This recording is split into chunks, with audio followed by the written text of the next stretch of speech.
Bonjour à tous, on se retrouve pour une nouvelle vidéo sur la chaîne Texama. AMD a enfin sorti leur technologie Fidelity FX Super Résolution, ou FSR en plus petit, qui selon eux est un concurrent direct à Nvidia DLSS, qui je vous rappelle est une techno qui permet de faire le rendu d'un jeu par exemple en 720p et puis de l'upscale en 1080p. Donc vous avez les perfs du 720p, mais la qualité du 1080p. En pratique, c'était un petit peu flou dans sa version 1.0, puis dans la version 2.0, c'est ça pas mal amélioré. Et du coup, la question qu'on peut se poser maintenant, c'est où se place FSR d'AMD? Est-ce que c'est aussi bon que la version 1.0 de Nvidia DLSS ou aussi bon que la version 2.0? Alors pour répondre à cette question, c'est un petit peu plus compliqué parce que AMD FSR n'est pas vraiment totalement similaire à Nvidia DLSS. Déjà, c'est beaucoup plus compatible parce que Nvidia DLSS requiert des Tensor Core, donc c'est à partir des RTX 2000. Donc toutes les autres cartes graphiques d'Nvidia ne peuvent pas supporter DLSS. Alors que AMD FSR est supporté à partir des RX 400, donc les 470, 480, 570, 580 et jusqu'aux dernières évidemment RX 6000. Donc ça fait énormément de cartes graphiques et surtout des cartes graphiques qui sont au final assez vieilles. Les RX 470 notamment sont sorties là hyper longtemps. Et du coup, vous n'avez pas besoin d'acheter une nouvelle carte graphique pour en profiter. Mais ça va encore plus loin parce que AMD FSR supporte aussi les autres cartes graphiques, des autres vendeurs de cartes graphiques. Donc notamment, vous avez toutes les GTX 1000 qui sont supportées et du coup les GTX 1600, les RTX 2000 et les RTX 3000 aussi. Donc en gros, ça veut dire qu'AMD supporte mieux les anciennes cartes graphiques Nvidia que Nvidia eux-mêmes. Donc vous voyez déjà là, au niveau compatibilité et au niveau du parc de machines disponibles et de cartes graphiques qui peuvent tourner FSR, AMD gagne clairement par rapport à Nvidia DLSS.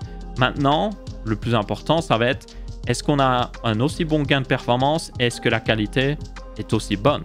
Alors pour parler performance, il faut savoir qu'AMD FSR comme Nvidia DLSS 2.0 ont plusieurs réglages. Donc notamment, vous avez le mode ultra qualité qui est censé vous donner la meilleure qualité mais un gain de performance. Vous avez le mode qualité qui sacrifie un petit peu la qualité mais vous donne encore plus de performance.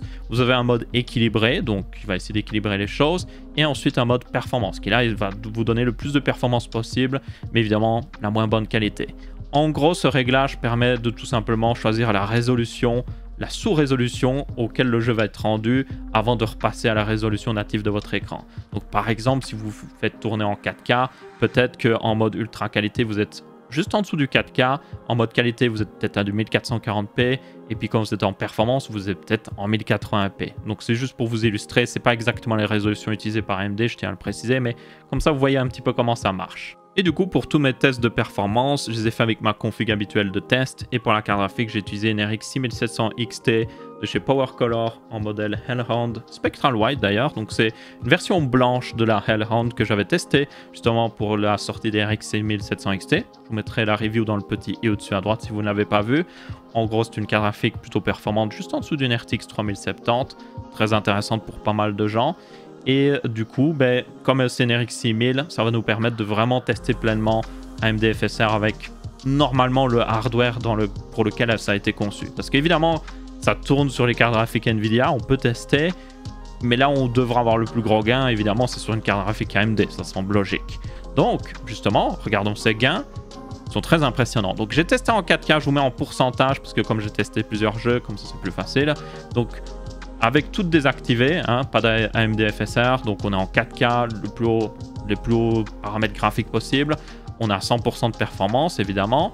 Si on active le mode ultra qualité, on passe à 143% de performance en 4K. C'est un gain énorme. Juste pour vous resituer, avec 43% de performance en plus, une 6700 XT devient basiquement en termes de performance une RTX pratiquement 3090 en réalité. Alors, en mode qualité, on passe à 164% de performance, en mode équilibré 187% et enfin en mode performance 216% de performance en plus. C'est juste OK. Ensuite, j'ai testé en 1440p. Donc encore une fois, comme il y a plusieurs jeux, je vous mets en pourcentage, plus simple à lire. Donc 100%, évidemment, quand tout est désactivé. En mode ultra qualité, on est à 125%. Vous voyez qu'il y a une baisse ici, on va en parler. En mode qualité, on est à 140%. En mode équilibré, 149%. Et en mode performance, 156%. Donc globalement, des bons gains, mais vous allez me dire, c'est pas aussi intéressant que le 4K. Donc pourquoi il y a une différence comme ça? Eh bien, tout simplement, je vous rappelle que le but de cette technologie, comme le Nvidia DLSS, c'est de faire le rendu du jeu à une plus basse résolution. Donc qu'est-ce qui est plus bas que du 1440p? du 1080p, voire même du 720p. À mon avis, en mode performance, vous faites le rendu du jeu en 720p. Du coup, forcément, en 720p, la carte graphique, elle s'ennuie. C'est le processeur qui doit suivre derrière et n'arrive pas à suivre. Surtout que là, on utilise une carte graphique haut de gamme. La 6700 XT est très performante. Donc, si vous êtes sur une GTX 1060 qui a déjà du mal à faire tourner du 1440p, ce qui n'est pas le problème de cette 6700 XT, là, vous aurez un plus gros gain parce qu'elle sera beaucoup moins limitée par le processeur. Mais c'est logique en réalité de se retrouver limité par le processeur ici. Donc d'un point de vue performance, AMD FSR offre des gains aussi importants que ce qu'on a déjà pu voir avec Nvidia DLSS.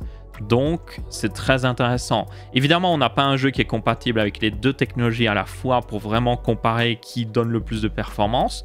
Mais si on regarde juste d'un point de vue pur perf, AMD FSR marche très bien. Maintenant, il y a un autre truc qu'il faut parler, c'est le fait que forcément, vous faites le rendu du jeu à une plus basse résolution, puis vous le remettez à une plus haute résolution. Donc il y a des fois où vous n'allez pas forcément garder la même qualité, vous allez perdre de la qualité. Du coup, pour vraiment juger de la qualité, je me suis amusé à filmer Anno 1800 et son benchmark dans tous les réglages possibles. Donc j'ai essayé sans FSR, j'ai essayé en mode ultra qualité, en mode équilibré et en mode performance. Et j'ai filmé tout en 1440p, j'aurais pu filmer en 4K mais OBS avait du mal et j'utilise l'encodeur d'AMD qui ne marche pas aussi bien que celui d'NVIDIA malheureusement. Donc il y a 1440p, c'était le maximum. Et comme vous allez le voir d'ailleurs dans les images, il y a des coups de lag. Ça ne vient pas du jeu, ça vient de l'enregistrement. Donc si vous voyez des freezes ou autre chose, voilà, ça vient de l'enregistrement. Ici, on regarde juste la qualité. On ne regarde pas si c'est fluide, parce que je peux vous garantir que tout était fluide de toute manière. Ça tournait à plus de 60 fps sur tous les modes de réglage de toute façon. Du coup, commençons par le mode ultra qualité par rapport à la résolution native. Donc ici 1440p. Selon moi, est le meilleur mode. Vous avez déjà un bon gain de performance. Je vous rappelle qu'il était de 25% par rapport à la résolution native. Et pour moi, la qualité est pratiquement similaire. Genre, je vois très peu de différence. Il faut vraiment zoomer et regarder, commencer à essayer d'analyser l'image. Mais le truc, c'est quand vous jouez à un jeu vidéo, vous ne faites pas ça. Donc, pour moi, il est très très bon et il offre des résultats similaires à Nvidia DLSS, franchement. Puis après, vous avez le mode qualité. C'est là que vous commencez à voir que c'est un petit peu plus flou à certains endroits. Ça reste toujours bon, surtout sur un 1800 qui profite plus, je trouve, par rapport à, par exemple, Godfall. Mais ça reste plutôt bon. Mais on commence à voir quelque chose. Et puis après, au mode équilibré, c'est là qu'on voit que ça devient plus flou. Juste, il y a vraiment une diminution de la qualité de rendu. Et là, je commence à me dire, ça ne vaut pas forcément la peine. Ou alors, autant peut-être diminuer un petit peu les paramètres graphiques, avoir un jeu un petit peu moins beau, mais qui tourne aussi bien. Ce serait certainement la chose à faire, selon moi. Et puis en mode performance, c'est flow. C'est assez flow. Donc d'un point de vue qualité, comme vous pouvez voir, AMD FSR se débrouille plutôt bien, je trouve. Les modes ultra qualité et qualité sont les meilleurs, franchement, surtout en 1440p et en 4K. Ça vous donne pratiquement la même qualité de rendu, mais avec tellement plus de performance. Donc ça vaut vraiment la peine de les activer. Je dirais même qu'en 4K, vous pourrez même aller jusqu'au mode de rendu équilibré qui devrait vous donner encore une assez bonne justement qualité sans trop dégrader derrière et surtout un énorme gain de performance, mais j'irai pas plus bas. Et par contre en 1440p, déjà en mode qualité, vous commencez à voir que c'est un peu dégradé au niveau de la qualité, donc si c'est un jeu qui bouge beaucoup, c'est pas grave, ou si vous n'y prêtez pas trop attention, c'est pas trop grave, surtout si ça vous permet d'avoir pas mal d'autres réglages activés qui rendent le jeu beaucoup plus beau pour vous.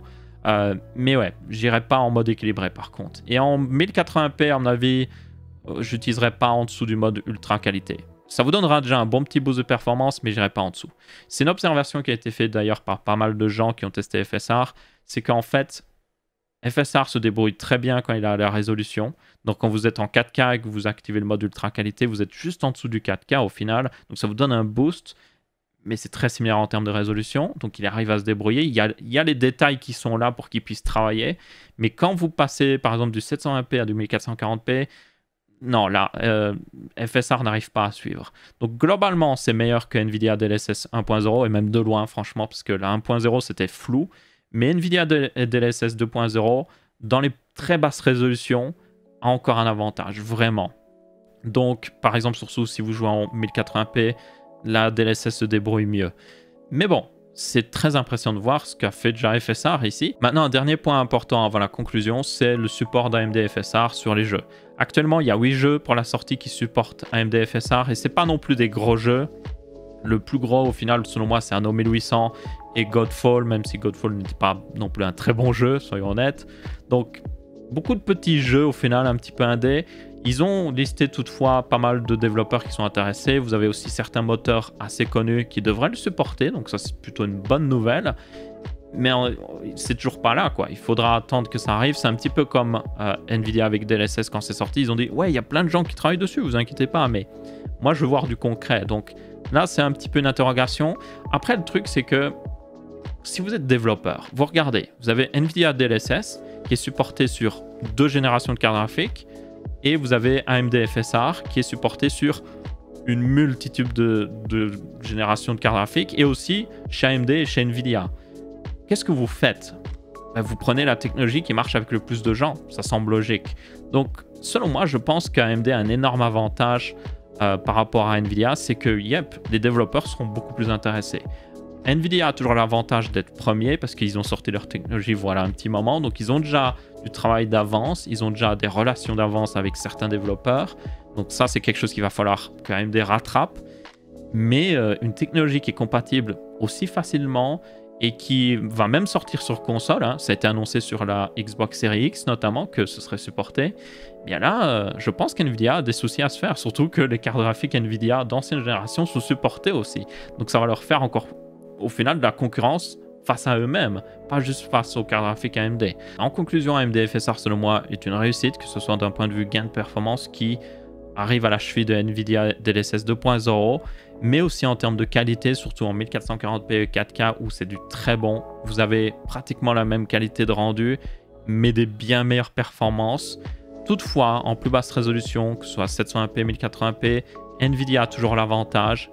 Et aussi Nvidia a l'avantage du catalogue de jeux. Il y a beaucoup plus de jeux qui sont compatibles avec Nvidia DLSS 2.0. Et ça, c'est quelque chose qu'AMD va devoir rattraper absolument. Mais je pense qu'ils auront les capacités de le faire parce que la compatibilité ici d'AMD FSR est juste impressionnante. Vous pouvez le faire tourner sur une GTX 1060. Vous pouvez le faire tourner sur une RX 470. Nvidia, il vous faut une RTX 2000 minimum si vous arrivez à en trouver une en stock. Donc ça veut dire qu'AMD ici a offert littéralement une upgrade de performance, en tout cas dans les jeux où c'est sorti, pour tous ceux qui ont des anciennes cartes graphiques, donc beaucoup de gens sur le marché. Donc, si vous êtes développeur, franchement, et que vous regardez ça, je pense que AMD FSR est juste le meilleur choix, franchement. Et si ça continue de s'améliorer, ce sera encore plus le meilleur choix. Du coup, GG à AMD, ma foi, et GG à nous, parce qu'on profite d'une technologie au final gratuite qui améliore les performances. Bon, dans pas beaucoup de jeux pour le moment, mais peut-être dans beaucoup plus dans le futur. Et ça, c'est une bonne chose pour tout le monde. J'espère qu'on aura des upgrades au niveau qualité de la part d'AMD dans les mois à venir. Et surtout, j'espère qu'on aura beaucoup plus de jeux supportés. Et j'ai aussi hâte de voir ce que Nvidia va faire en réponse à ça. Peut-être plus de jeux supportés. Peut-être aussi de supporter sur autre chose que des RTX. J'y crois pas trop, mais on verra bien. Dans tous les cas, merci à tous d'avoir regardé, j'espère que vous avez bien apprécié. N'hésitez pas à laisser votre avis, que ce soit en pouce bleu, pouce rouge ou en commentaire. On se retrouvera pour une prochaine vidéo et je vous dis ciao ciao.